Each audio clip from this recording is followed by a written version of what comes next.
Allô, allô, bienvenue sur ma chaîne YouTube. Donc aujourd'hui, j'ai un super sujet pour vous qui vous intéresse. Bien évidemment, on va parler de perte de poids 101.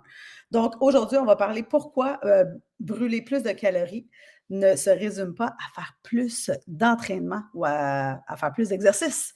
Donc aujourd'hui, c'est le sujet du jour. Si ce n'est pas déjà fait, je vais t'inviter à t'abonner à ma chaîne parce que j'y partage plein de petites pépites comme ça à tous les semaines. Puis surtout, je fais des vidéos que vous aimez, donc n'hésitez pas à écrire aussi dans les commentaires les sujets que vous aimeriez que j'aborde dans des prochaines vidéos. Donc, je me présente, si tu ne me connais pas, je m'appelle Nora Benassène, je suis kinésiologue, ostéopathe, naturothérapeute. J'ai un programme online qui s'appelle les Wonder Moms, qui s'adresse aux femmes 40 ans et plus, qui sont tannées de tourner en rond et qui n'ont pas de résultats avec ce qu'elles font présentement. Donc, tu mets déjà des efforts, pourquoi pas avoir des résultats pour tous les efforts que tu mets. Donc, aujourd'hui, on va parler de perte de poids. Donc, la perte de poids 101, c'est comme ça que je l'ai appelé aujourd'hui. J'ai fait un petit PDF pour que vous puissiez suivre avec moi. Donc, pourquoi brûler plus de calories ne se résume pas à s'entraîner plus, hein? Encore là, c'est souvent un mythe que l'on entend. Si tu crois que faire 5 entraînements par semaine, ça suffit pour perdre du poids, tu dois absolument rester avec moi aujourd'hui parce que je vais expliquer tout ça en détail. Donc, l'objectif du live aujourd'hui, c'est vraiment de venir clarifier c'est quoi réellement la perte de poids durable, puis pourquoi c'est pas une question d'entraînement intense ou de manger moins. Mhm. J'espère que ça a suscité ton intérêt. Donc, on va juste revoir le concept de base de calories in versus calories out. Donc, calories in, c'est vraiment ce que tu manges. On sait qu'on a 4 calories par gramme pour ce qui est de la protéine, 4 calories par gramme pour ce qui est des glucides et 9 calories par gramme pour les lipides. Donc, ça, c'est quand on mange des choses, ça nous donne des calories. La calorie, c'est de l'énergie. Donc, c'est les calories in. Calories out, c'est ce que l'on dépense. Puis là, on a tendance à croire que notre dépense, c'est notre entraînement. Pas forcément. Puis, c'est une équation là, qui est vraiment super logique. C'est facile à voir. Si je reste au même poids, c'est parce que je dépense autant de calories que j'en mange. Si je prends du poids, c'est parce que je mange plus de calories que j'en dépense. Et si je perds du poids, c'est parce que je mange moins de calories que je dépense ou que j'ai une dépense énergétique plus grande que ce qui rentre à l'intérieur. Donc, c'est super simple. Mais, hein, des fois, simple, ça ne veut pas dire que c'est facile. Donc, aujourd'hui, c'est quelque chose que j'entends fréquemment aussi. Là. Pourquoi s'entraîner, c'est pas suffisant? Ah non, je ne comprends pas, j'ai pas de résultat, je m'entraîne 1 heure par jour, 5 jours par semaine. Mais 1 heure d'entraînement, c'est pas une dépense énergétique ou calorique de feu, là. Tu sais, 1 heure de musculation, ça va près entre 200 et 400 calories, dépendamment de l'intensité, puis dépendamment de ton poids, puis des poids que tu lèves aussi. Puis on a quand même 168 heures dans une semaine. On fait 5 entraînements par semaine, donc on enlève 5 heures de 168 heures. La question que je te pose, c'est qu'est-ce que tu fais pendant les 163 heures qui restent? Mhm. Donc l'entraînement seul, ça n'a pas un si gros impact si le reste du temps, tu es sédentaire. Donc c'est là-dessus qu'on va venir travailler. Je ne dis pas que l'entraînement, ce n'est pas important. Non, non, non.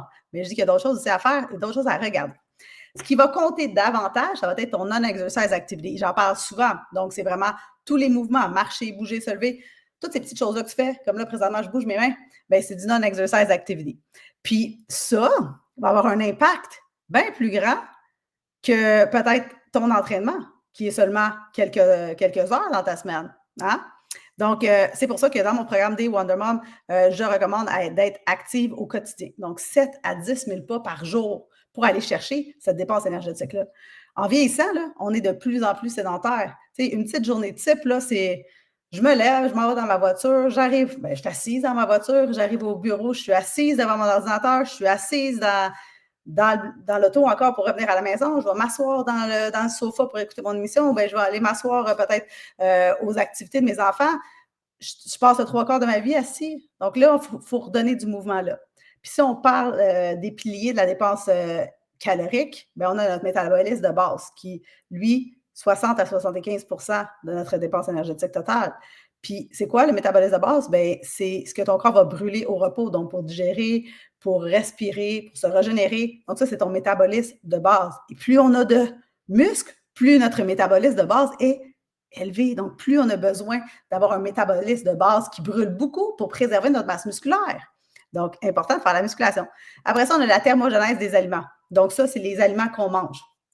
Donc, quand on mange plus de protéines, ben, ça prend plus de calories, plus d'énergie à venir digérer la protéine.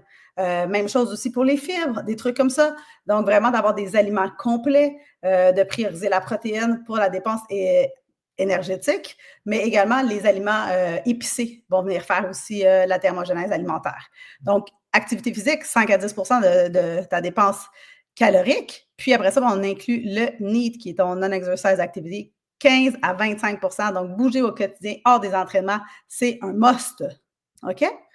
Donc, on va regarder aussi les habitudes qui vont venir influencer positivement ta perte de poids.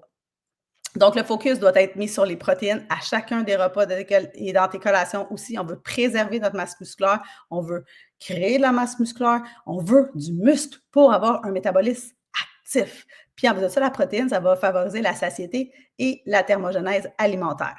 Donc, les fibres, eux, vont venir ralentir la digestion, puis surtout contrôler ta faim. Donc, c'est important d'avoir des fibres.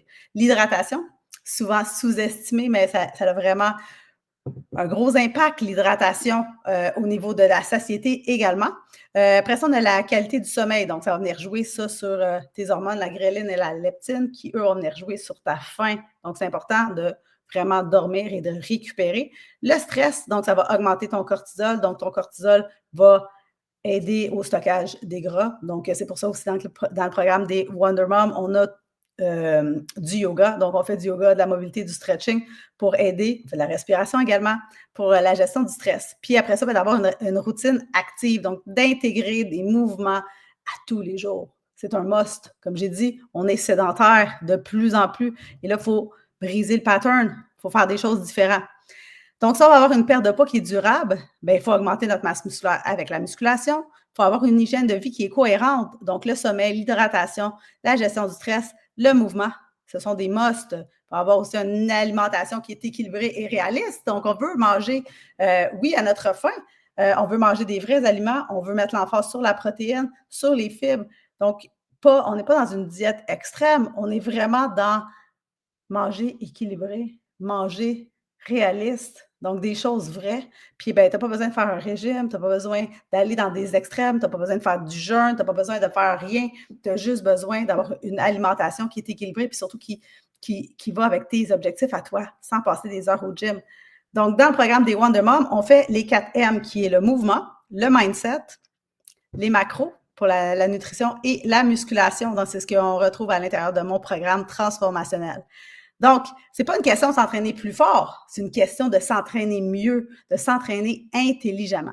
Ce sont toutes les petites habitudes que tu vas faire à tous les jours qui vont venir s'empiler, qui vont faire une vraie différence dans ta vie. Donc, tu sais, si tu veux intégrer tout ça dans ta vie, puis faire du concret, ben, mon programme des Wonder Moms, c'est justement le programme peut-être qu'il te faut parce qu'on va travailler. On travaille en 360, on va travailler les habitudes, on va travailler le mindset, on va travailler la nutrition, on va travailler vraiment toutes les choses qui vont venir t'impacter sans passer des heures au gym et sans diète extrême. Donc, si c'est quelque chose qui t'intéresse, tu as juste besoin d'écrire Wonder dans les commentaires pour que je puisse t'envoyer le lien pour prendre un appel avec moi. Donc, c'est ce qui va mettre fin aujourd'hui à la petite présentation sur la perte de poids. J'espère que vous avez aimé, j'espère que ça a été intéressant pour vous. Si ce n'est pas déjà fait, on n'oublie pas, on s'abonne ici, puis on ne se gêne pas pour m'écrire vos commentaires et vos suggestions pour des futures vidéos. Donc, sur ce, je vous souhaite une excellente fin de journée et on se revoit une prochaine fois. Ciao, ciao!